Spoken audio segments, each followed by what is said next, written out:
आजच थोड्या वेळापूर्वी कलेक्टर ऑफिसमधल्या एका कार्यक्रमानंतर तुमच्यापैकीच पत्रकार बांधवांपैकीच एक जण मला सांगत होते की परिस्थितीमुळं वाहत गेलेली जी मुलं असतात आणि मग त्यांच्या हातून जेव्हा गैरकृत्य घडतं आणि त्या गैरकृत्यानंतर जेव्हा ते त्या सगळ्या त्या एका चुकीच्या पद्धतीच्या त्या सगळ्या सायकलमध्ये अडकून पडतात, ह्या ज्या परिस्थिती आहेत याच्यावरती जर मात करायची असेल तर जो समाजामध्ये थोडासा सबळ घटक आहे, तो सबळ घटक जो आहे त्या सबळ घटकाची सुद्धा तितकीच जबाबदारी आहे की अशा प्रकारचे जे निराधार मुलं आहेत किंवा ज्यांना दिशा नाही आहे, अशा प्रकारची जी मुलं आहेत यांना कुठंतरी आदर देणं गरजेचं आहे. आणि त्याच्यामुळं अशा प्रकारचे जेव्हा उपक्रम घडत असतात शहरामध्ये की ज्याच्यामधून जॉब फेअरच्या माध्यमातून मुलांना जॉब देण्याची, त्यांना तिथपर्यंत पोहोचवण्याची, जॉब घेणाऱ्यांपर्यंत पोहोचवण्याची ही सगळी प्रक्रिया पार पाडली जाते, त्यांना मदत केली जाते.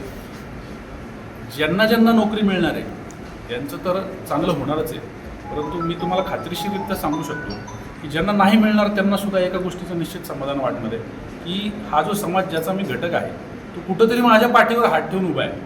आणि ती जी भावना असते ती फार महत्त्वाची असते.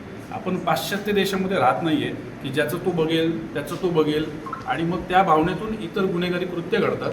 ही जी भावना आहे की माझ्या पाठीशी कुणीतरी उभे आहे, माझ्यासाठी कुणीतरी प्रयत्न करते, ही फार महत्त्वाची आहे. आणि मला असं वाटतं अशा प्रकारचे अनेक जॉब फेअर्स आपल्याकडे झाले आणि सातारच्या या सगळ्या तरुण मुलांचं त्याच्यातून जर चांगलं भवितव्य घडलं तर आपण सगळे जे काम करतोय ना त्याच्यामध्ये आपण कृतकृत्य होतो.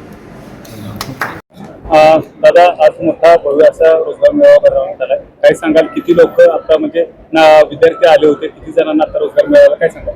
रक्षक प्रतिष्ठानतर्फे हा भव्य रोजगार मेळावा आपण नियोजन केलेला आहे आणि साधारण 2,500 लोकांनी ऑनलाईन फॉर्म भरलेत आणि फिजिकली 1,000 लोक, साधारण दिवसभरात 3,500 लोक येतील आणि 70हून जास्त कंपन्या आलेल्या आहेत. तर तुम्ही पाहतच आहात, एकदम उत्स्फूर्त प्रतिसाद आहे यासाठी.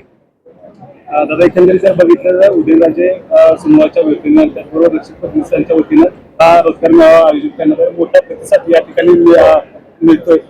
लोक सुशिक्षित बेरोजगार मोठ्या प्रमाणावर साताऱ्यात आहेत, त्यासाठी नेमकं कोणती योजना करणार आहे का तुम्ही? वेगळी काय उपाययोजना राबवताय?